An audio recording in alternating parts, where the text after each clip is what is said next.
My name is Brianna, and today we're going to be reading Masai and I by Virginia Kroll and illustrations by Nancy Carpenter. I will be asking you guys some questions, some wonder questions, and asking you to fill out Venn diagrams and make text to self connections that you can answer when we get to the ending of the book.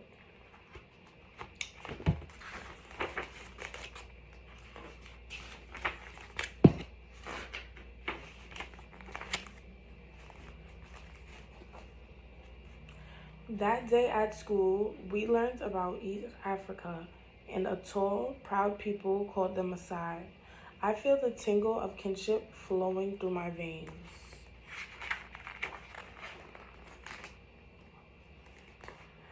I walked the blocks to my apartment building. I've met Mrs. Stroud across the hall and the Johnson family in 4B, but that's all.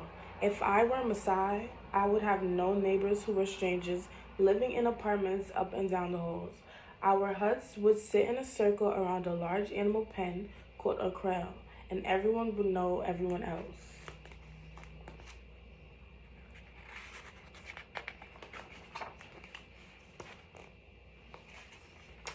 We always have to wait for Daddy to get home so we can all eat together. If I were Masai, Daddy and Ray would be eating with the other men, and Mama and I with the other women. So, the first question, well, it's a wonder question. I want you guys to wonder what it would be like if men and women had to eat separately. Okay. Ray goes to the faucet to get some water. If I were a Masai, my brother would walk long distances to find a water hole, and he would bring the water back in giant gourds. What's for dessert? I ask. Mama gives me money to buy some candy bars, and Ray and I walk to the corner deli. If I were Masai and I wanted something sweet, I would wait for the honey god to come. The little bird would chatter wildly above my head, begging me to follow. I'd lope along below, and it would lead me to a beehive.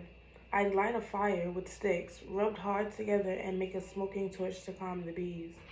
Then I would scoop the honeycomb and leave enough behind for my friend the bird.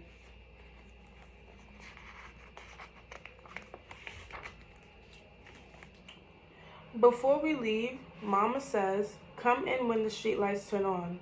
I look up at the sky and sigh.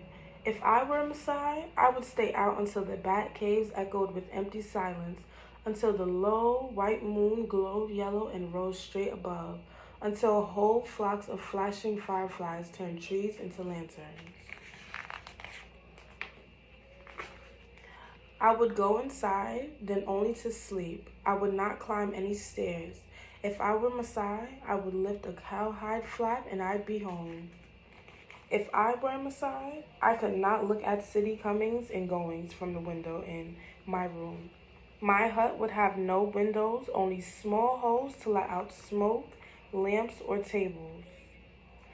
We would not have couches, chairs, lamps, or tables, either only several stools. Next morning, Mama gets ready to go to work.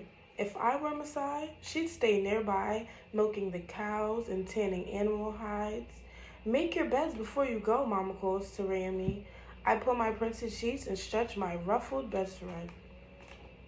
If I were a Masai, I'd spread a cowhide on the bare earth floor at night and roll it back up in the morning. I would not have my cage hamster Huey if I were Masai. I would have cows, though a whole herd, and I know everyone by name.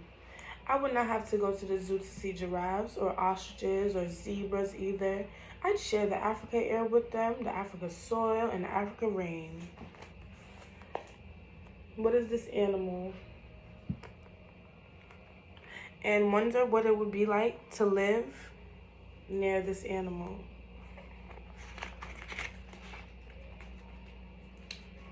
I set out for school and run back in for my new white sneakers. I almost forgot. I have gym today.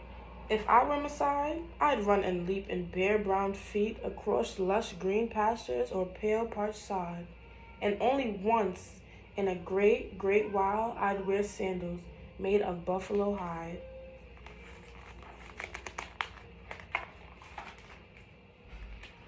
That evening, my brother and I fight over who gets the bathroom first. We're going to Grandma's party at the Berries restaurant. It's her 70th birthday. I bathe in scented soap and dry my skin with a thick towel. If I were Masai, preparing for a celebration, I'd rub my skin with cow's fat mixed with red clay so that my skin would shine. I'd want to smell nice if I were Masai, just like I do now, so I'd crush sweet smelling leaves to rub along my shiny skin.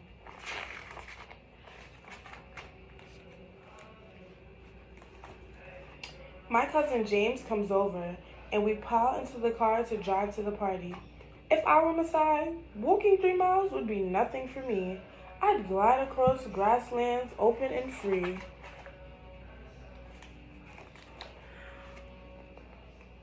These are the Masai people.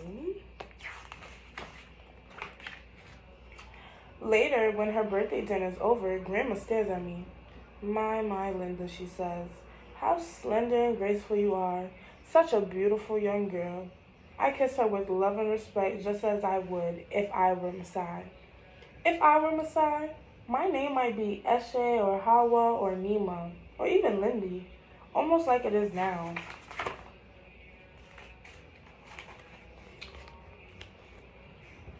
I come home and stare at my reflection in my bedroom mirror. Smooth brown skin over high cheekbones and black eyes that slant up a little when I smile. I like what I see. I tingle again with that feeling about kinship. I would look just like this if I were Masai. So, what we're going to do is we're going to turn to a page in the book with the village. And I want you to discuss what the village looks like and explain. Let me show you a village.